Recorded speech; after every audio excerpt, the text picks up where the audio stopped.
straight over here trying to check out them contracts and grants. The parking lot is packed. I had to park at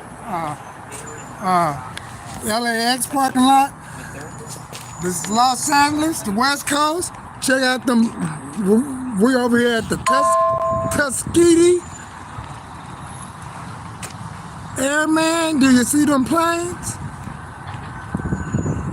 This is a proud bird.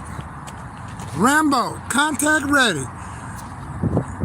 I mean, I put this stuff, emailed people.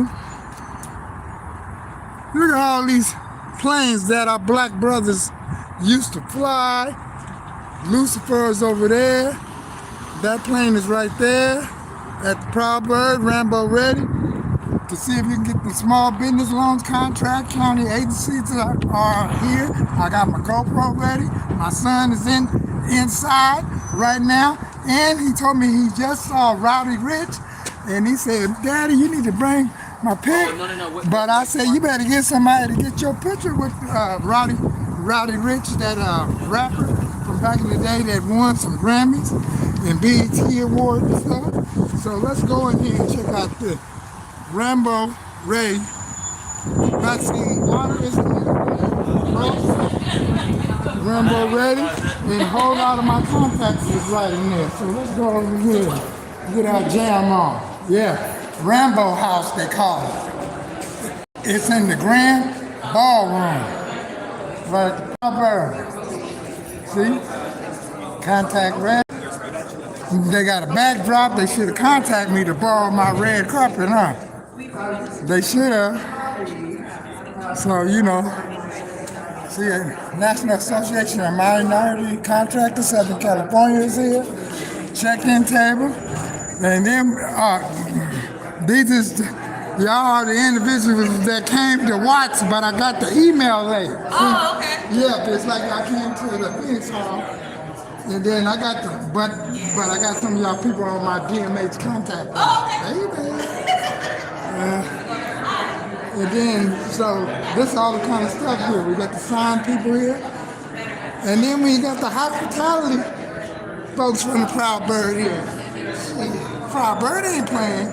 Shit, they like, shit, we could have networked this to the grind. So let's look in this ballroom.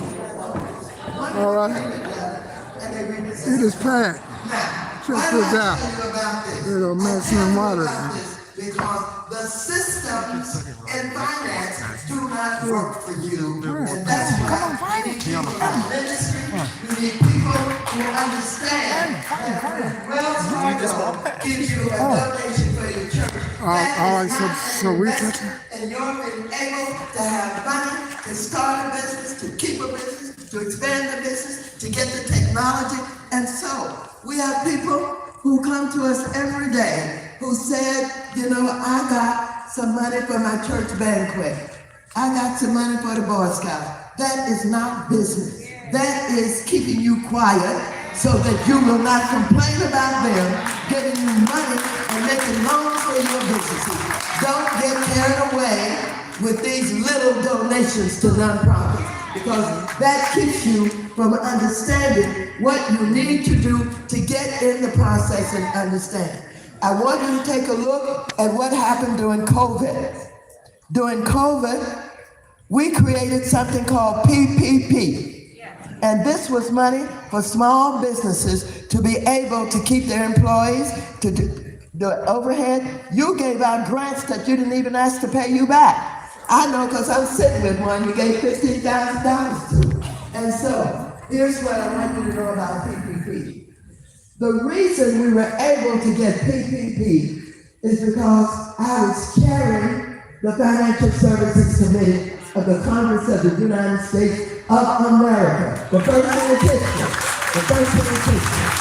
And I teamed up with Lydia Velasquez, a woman of color, a Mexican woman, who was serving on my committee, but also was chairing the Small Business Committee.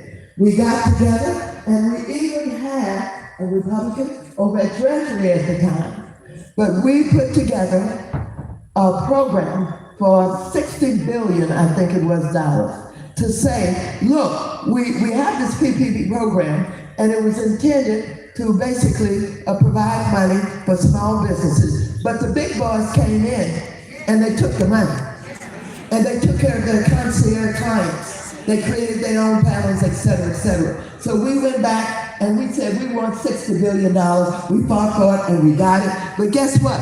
What bothered me so much about it all, many of our businesses didn't even know that PPP existed. Many of our businesses who don't even have computers don't know how to get on the internet and respond to what it is we create for you. And so, when I talk to industry and the other CDFIs in the area, you're not the only one, I'm going to propose that not only are you there to do what you do, and that is provide loans, and you're trying to help people every day, but what we need is what I've discovered really under Guerrero, and I worked with him before he came to Macedonia, is this. Just like I talk about Ron, the young man who was sitting out in front of the storefront. Ron was a victim of what most small businesses that don't have a lot of money was victim of. Insurance, lack of insurance, bad credit now, because he was not able to pay off all of his debts, and not understanding what he needs to do to be cleaned up, to be worked with, so that you can lend him some money. You can't just give away money. You have to know how that money is going to be paid back, or we'll stop you from giving money. All right, so here's what I'm going to propose. Extra money, more money for CDFIs, simply to get people like Ron cleaned up, organized, so that they can apply for a loan that you will be able to get there. I'm going to put some extra money into CDFI, specify that you have the resources to pay for people who do nothing but clean up. This is what Guerrero did. This is what he did. And guess what? He cleaned them up, didn't have a lot of money, got $5,000, and guess what? We're going to have a press conference to talk about what happened to him and how he now understands how it all works. And guess what? We're going to have a lot of people that many of you may have never heard of. We've got some fantastic, creative folks who are creating all kinds of stuff in our community that don't have a clue about how to get some resources to really do it and get it done in ways that they can make money. Ladies and gentlemen, we've all got to be about closing the wealth gap. Closing the wealth gap. Closing the wealth gap. And I want you to know there's some people who don't want us to close the wealth gap.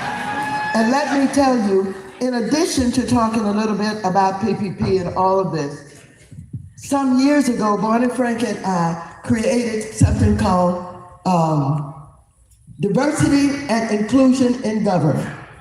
And diversity of these agencies, whether it's Treasury, the SEC, the FDIC, the OCC, all of them had to have someone in their offices that was responsible for making sure the outreach was done, that the connections were made, that people began to understand exactly what they could do to get these contracts, et cetera, et cetera. Well, I want you to know, Trump just told everybody who has a responsibility for diversity and inclusion to be out of their offices by 5 o'clock this past Friday. He want them out. They don't believe in diversity and inclusion. And diversity and inclusion is oftentimes an open door to being able to create a business. And that's what you should do. You should work in a lot of these places where you learn how it goes on. What do they do? How do they do it? Where do they get the money from? You learn and you go out and you start your own business. And that's one of the reasons, if I can divert from this for a minute, that we are so on what happens with housing and your ability to be able to buy a house. Because in California, like no places in the world, it appreciates so fast. You buy a house for $500,000, it's going to be worth, $3 or $4 million in just a few years. And you can take that money and you can start businesses with it. You can send your kids to college, on and on and on. And so those of you who are here today for the first time, I want you to get on the internet and read, listen, learn, read